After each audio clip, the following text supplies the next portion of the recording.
गाफ गंद जुल्मात अंधेर गुबारां राहे नी खौफ खतर दी हू मुख आब हयात मुनवर चश्मे उते साई जुल्फ अंबर दी हू मुख महबूब दा खाना काबा जिथे आशिक सजदा करदे हू दो जुल्फां विच नैण मुसल्ले जिथे चारों मजहब मिलदे हू मिसल सिकंदर ढूंढन आशिक एक पलक आराम न करदे हू खिज़िर नसीब जिन्हां दे बाहू ओ घुट उथे चा भरदे हू।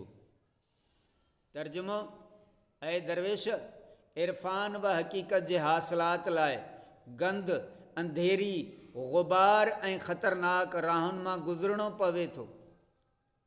उते हुज़ूर अकरम सल्लल्लाहु अलैहि वसल्लम जे हुज़ूर में संदन मुक़दस ऐं मुनवर चहिरो मुबारक आहे जंहिंसां आब हयात जा चश्मा पिया निकिरनि ऐं जंहिंजे मथां वरी ज़ुल्फ़ अंबरीन जी छांव आहे।